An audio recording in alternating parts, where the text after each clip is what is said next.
que tout cela ne peut changer que parce que nous, les citoyens, nous décidons que cela doit changer.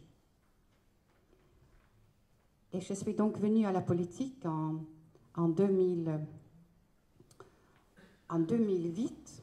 Je me suis présentée aux élections en 2009, aux élections européennes. Lorsque je rejoins le mouvement Europe Écologie, elle était en création, ce mouvement. Et c'est Danny Cohn-Bendit qui est venu me chercher. Et j'ai fait avec Europe Écologie 3 campagnes d'élections, donc les européennes, les régionales et les cantonales. Et mon bonheur a été de découvrir l'écologie politique et aussi de découvrir les militants.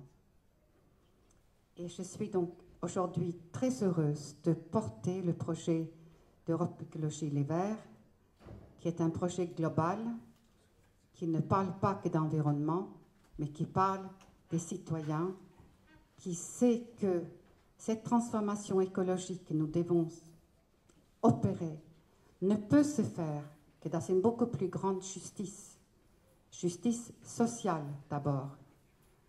On ne peut pas opérer la transformation écologique de la société si les écarts de salaire sont de 1 à 400, si nous laissons des millions de personnes dans la misère, dans la précarité, et que de l'autre côté, il y a des personnes qui vivent vraiment dans une opulence indécente. Donc ça, c'est un premier souci, une première question qu'il faut régler. Et moi, je ne pense pas qu'on puisse dire qu'on va régler ce problème-là consensuellement. Je pense qu'on ne peut pas réconcilier riches et pauvres simplement en expliquant aux riches qu'il va falloir donner plus aux pauvres. On a bien vu que cela ne donne rien. Il faut vraiment un mouvement populaire qui exige plus de transparence, plus de démocratie et une plus grande justice.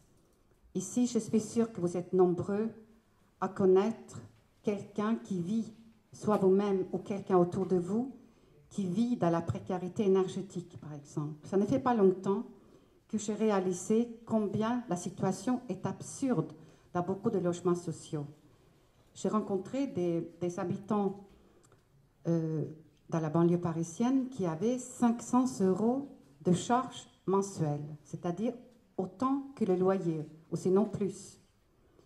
Et j'ai compris, sans doute tard, peut-être que vous l'avez compris il y a longtemps, que les logements HLM construits dans les années 60, 70, 80 étaient construits avec chauffage électrique obligatoire parce que nous avions une surproduction électrique et qu'il fallait écouler cette production.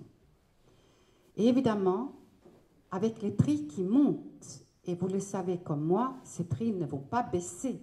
Le prix de l'énergie ne va pas baisser. Et nous avons aujourd'hui 10 millions de précaires énergétiques en France. Ça, c'est une urgence sociale.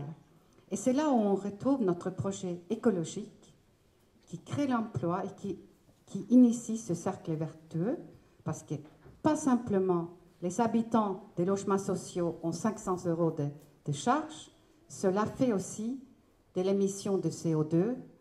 Et donc, une des urgences pour nous est d'améliorer les logements de tous les habitants de ce logement passoire. Il y en a 28 millions en France. C'est un énorme chantier. Nous devons l'entreprendre pour réduire les émissions de CO2, pour réduire la précarité énergétique, pour créer les emplois et pour améliorer la vie. Ça, c'est un premier grand chantier. L'autre grand chantier, qui est absolument aussi pour moi obligatoire, c'est la sortie du nucléaire